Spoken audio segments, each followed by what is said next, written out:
Army vet who served as a military police officer. I am also a retired public school teacher and administrator with over 20 years of service.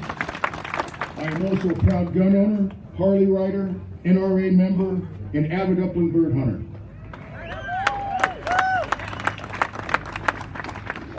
As a U.S. history teacher, I took great pride in teaching my students the history of our wonderful country, with the focus being on the creation of the Constitution by our enlightened founders, including the Bill of Rights, and most importantly, and this is what I emphasized, why they are important.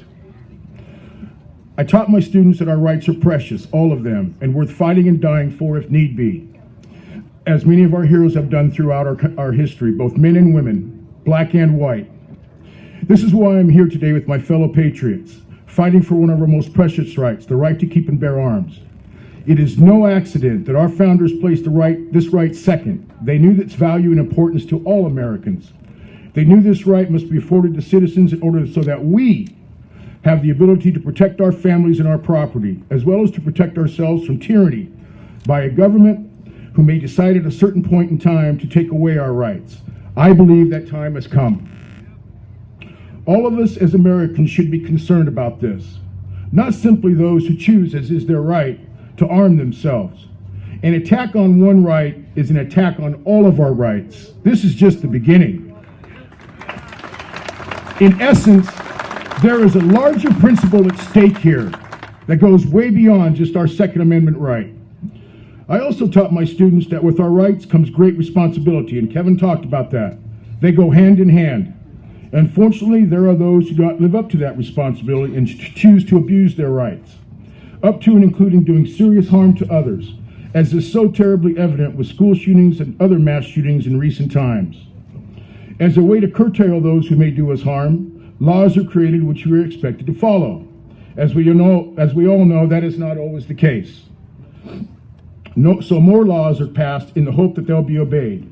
With regard to guns, there are already thousands of laws and regulations on the books throughout our country, many of those, of course, right here in our great state, some of which I agree with and feel are necessary. However, a major problem with creating more laws, as well as the laws we already have, is enforcement. As we all know, laws only work if they are effectively enforced and lawbreakers effectively punished. In short, we do not need more laws that continue to chip away at our Second Amendment right. What we do need is effective enforcement of laws that already exist. Don't be naive. Don't be naive. More laws, up to and including the banning of certain types of guns and their accessories, are purely designed to tear apart our right, despite what gun control proponents say to the contrary. Initiative Petition 43 is a perfect example of this. I will not be going into the detailed specifics of IP 43. That is not because I'm not informed, but because I urge you as a citizen and resident of Oregon to inform yourself and your neighbors and your co-workers. That is your duty as a conscientious voter. But I will tell you this. The initiative is an attack on law-abiding gun owners who have a right to decide what is best for the protection of themselves, their families, and their property.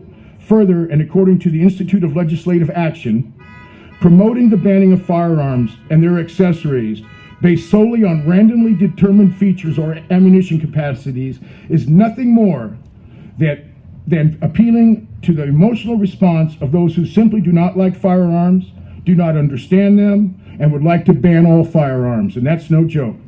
Additionally, it goes back to what I mentioned earlier with regard to gun control proponents having as their ultimate goal the confiscation of our guns. Columnist Charles Kratheimer wrote, you've probably seen him in the news every now and then, he's pretty famous. Passing a law, this is what he says, passing a law like the assault weapons ban is a purely symbolic move in that direction. Its only real justification is not to reduce crime, but to desensitize the public to the regulation of weapons in preparation for their ultimate confiscation. I believe this is the ultimate goal of IP 43.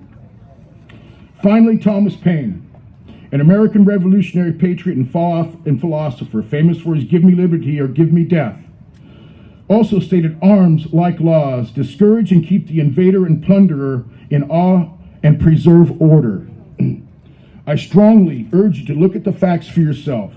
Don't let those in the mainstream media make up your mind for you. After all, to make policy, You must know what is true. Once you do, I believe you'll discover IP-43 is unacceptable and a serious violation of our God-given Second Amendment right. Thank you, and God bless America.